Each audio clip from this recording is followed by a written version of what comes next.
My name is Michael Kaufman. I'm one of the 4 founders of Innovation Labs. This video is one of a series of videos on innovation tools.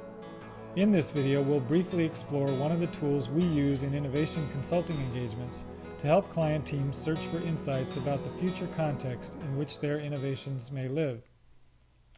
In March 2010, I wrote a blog post about trend spotting, which highlighted a host of resources, mostly free, that people use to help them with identifying trends that may be impactful to their business. You may have heard that saying from Wayne Gretzky about moving to where the puck is going to be. Trend spotting is a great resource to include in planning processes and can help companies develop insights in the hope of moving to where their business or industry is going to be in the future. In this video, I'd like to introduce one of the ways we use research, with trends and trend data being just one type, to help clients in their search for insights. In the late 1990s, Brian and Jay, 2 of the other founders of Innovation Labs, invented something we came to call concept cards, single-frame documents that explain complex concepts and make them accessible to laypeople. Originally, these were hardcore science, so making these concepts accessible was pretty amazing. These are just a few of the hundreds of concept cards they developed in those early years.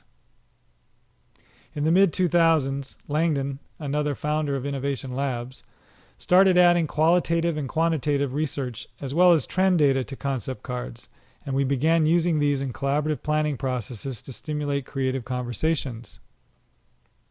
Several years ago, in a client engagement, we introduced several hundred of these concepts from various segments of the external environment as part of an early planning process. These concepts came from the economy, society, technology, education, politics, the environment, and some from the client's industry specifically. The group used these concepts to explore patterns that could uncover unique value opportunities for this company. This concept, the cell phone wins, is an example of a technology-related concept card we used several years ago. This data from that card is old, but the pattern still has value. Today, close to 5 billion people globally now own one or more cell phones. In a recent client engagement, we can see how adding a few additional concepts to the one above starts to develop a pattern that can potentially be used in planning for the future.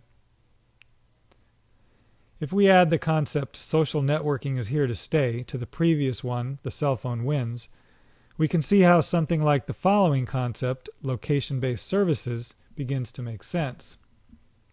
As of April 2010, 1 out of every 4.5 minutes spent online is spent in or on a social networking site.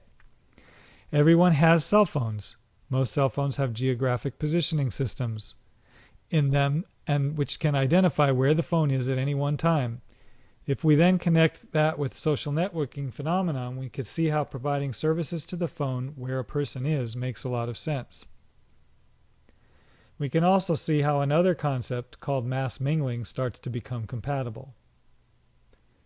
This concept goes against the trend of people becoming isolated due to technology and starts to use the social network and the technology to enable people with similar interests to get together in person. Let's look now at a couple of examples of how an organization might think about the impact of these concepts on their business. A retailer might look at the above concepts and the following concept, smartphones used for shopping decisions, which suggests that more and more consumers are using their phones as an aid in making shopping decisions, to think about developing the infrastructure necessary to support in-store applications that interact with phones to provide information, and or discount coupons to be used upon checkout. A consumer goods company might think about the above concepts and begin looking at how they want to participate in these trends, on the retail side or on the consumer side. If you're in the healthcare industry, we could see how the concepts identified above, combined with the following 2 concepts, might provide some insights into the future and suggest exploring some interesting product and service innovations. Both concepts, personal health management and the following, personal genomics, suggest that consumers will likely be able to find more and more applications and more sophisticated applications that run on their smartphones and can help them with managing their own health. These concepts can stimulate creative dialogue and exploration in organizations throughout the healthcare industry.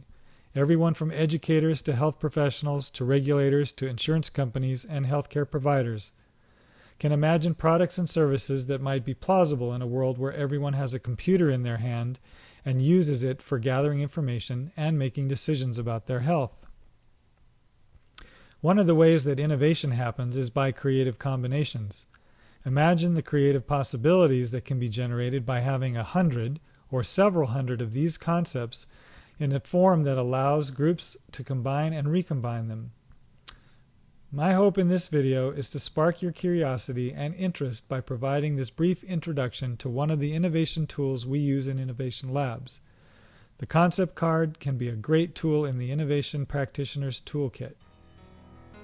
Thank you for watching. I look forward to seeing you in the next video in the series on innovation tools. For more information about Innovation Labs and the tools and processes we use to help organizations of all kinds design their future, please check out our website at innovationlabs.com.